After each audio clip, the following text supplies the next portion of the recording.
বাসায় নাক করা স্টুডিওতে আসার মূল কারণ হচ্ছে ডিস্ট্রাকশন। আসসালামু আলাইকুম, আশা করি সবাই ভালো আছেন। তো আমাদের আজকে নাফিয়ান ডিজিটাল স্টুডিওতে আমাদের সম্মানিত একজন ক্লায়েন্ট চলে এসেছে এবং তার আমরা ভিডিও শুট করা হয়েছে এবং সে বাসায় বসে ভিডিও করতো, কিন্তু এখন আমাদের স্টুডিওতে চলে এসে সে ভিডিও করেছে।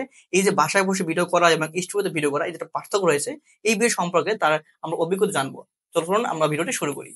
আসসালামু আলাইকুম ভাই। ওয়ালাইকুম আসসালাম। জি, আপনার পরিচয় একটু দিয়ে দিন। আসসালামু আলাইকুম, আমি ইমরান হোসাইন, অনার অফ হেলথে। আমি কাজ করছি অর্গানিক ফুড আইটেম নিয়ে।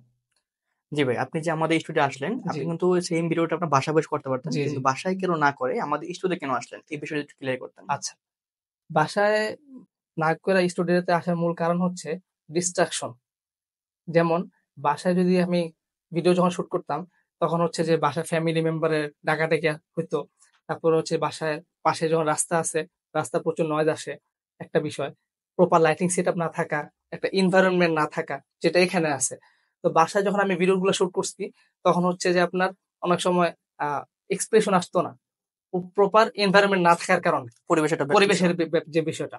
কিন্তু এখানে যে সুন্দর একটা পরিবেশ আছে, তো এখানে আমার কন্টেন্ট আমি যখন শুরু করতেছি, মানে শুট করতেছিলাম, তো একটা পর একটা আমার বেড়ে হইতেছিল, মানে এনভায়রনমেন্টের কারণে। ব্রেন শার্প ছিল জি জি, মানে এখানে যে একটা পরিবেশ, এখানে সুন্দর একটা set up, lighting set up, plus হচ্ছে যে এখানে যেটা সাউন্ড প্রুফ রুম, এখানে কন্টেন্ট করা মজাটাই অন্যরকম, যেটা আমি বাসা পাইনি। আমাদের এখানে আপনি দেখতে পারেন যে আমাদের ফোম রয়েছে, জি জি, হ্যাঁ, এখানে আমি দেখতে পাচ্ছি যে চারপাশে অ্যাকোস্টিক ফোম দিয়ে আপনারা ডেকোরেশন করছেন, মাশাআল্লাহ। প্লাস হচ্ছে যে যেসব জায়গায় দিয়ে নয়েজ আসার চান্স আছে, সেসব জায়গাগুলো আপনার অ্যাকোস্টিক ফোম দিয়ে ঢেকে দিচ্ছেন। এবং আপনারা আরেকটা জিনিস দেখতে পাচ্ছি ওখানে, যে আপনাদের অ্যাকোস্টিক ফোমের জন্য আলাদা একটা ব্যাকগ্রাউন্ডই আছে। প্লাস হচ্ছে যে তিনটা ব্যাকগ্রাউন্ড আছে, জিনিসটা মাশাআল্লাহ খুব সুন্দর লাগছে। এবং আমি এখানে কন্টেন্ট করে আলাদাই অন্যরকম একটা ভালো লাগা কাজ করতেছে।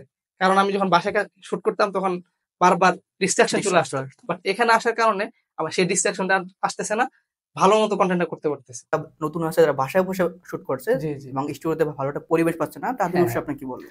তাদের উদ্দেশ্যে আমি আসলে বলতে চাই, আপনার বাসায় যদি পরিপূর্ণ সেটআপ না থাকে, অথবা বাসার বাড়িতে আমরা যদি শুট করি, বিভিন্ন ডিস্ট্রাকশন আসে, নয়েজ হইতে পারে, ফ্যামিলি মেম্বারের হইতে পারে, প্লাস হচ্ছে একটা এনভায়রনমেন্ট না থাকার কারণে আপনি যদি ফিল করেন যে আপনি প্রপার কন্টেন্টটা করতে পারতেছেন না, তাহলে আমি বলবো যে আপনার স্টুডিও সার্ভিস নেওয়ার বিকল্প নেই। তো এই স্টুডিও সার্ভিসটা আমি বাইরে থেকে নিতেছি, আলহামদুলিল্লাহ। এখানে এসে খুব ভালো লাগছে, কারণ এখানে পরিপূর্ণ একটা এনভায়রনমেন্ট আছে, এখানে না কোনো নয়েজ আছে, না কোনো ডিস্ট্রাকশন আছে। এখানে পুরো একটা সেটআপ যে আছে, আপনার সেটআপ দেখার পরেই আমার ভিতর থেকে কন্টেন্ট এমনি বের হয়ে আসতেছে। জি, যে দর্শক দেখলেন, এই যে ভাই যে কথাগুলো বললো, এগুলো আপনার সেল কন্টেন্ট বা আপনার সেল হিসাবে। আপনার অডিয়েন্সকে আপনি যখন ভালো এরকম একটা কন্টেন্ট দেবেন, তখন কাস্টমারই আপনার সেল করে দেবে, তারাই আপনার রেফার করে সেল করবে। তো এই যে স্টুডিওটা আপনারা যারা বাসায় বসে শুট করছেন, বাসায় বসে কন্টেন্ট করতেছেন, বা বাসায় যে সমস্যাগুলো পাচ্ছেন, তারা কিন্তু আমাদের স্টুডিও এসে আপনারা এই সার্ভিসটা নিতে পারেন। এবং এই সার্ভিস নিতে আপনারা কিন্তু আমাদের পেজে যোগাযোগ করতে পারেন, অথবা স্ক্রিন নাম্বারে কিন্তু আপনারা কল দিতে পারেন। ধন্যবাদ সকলকে।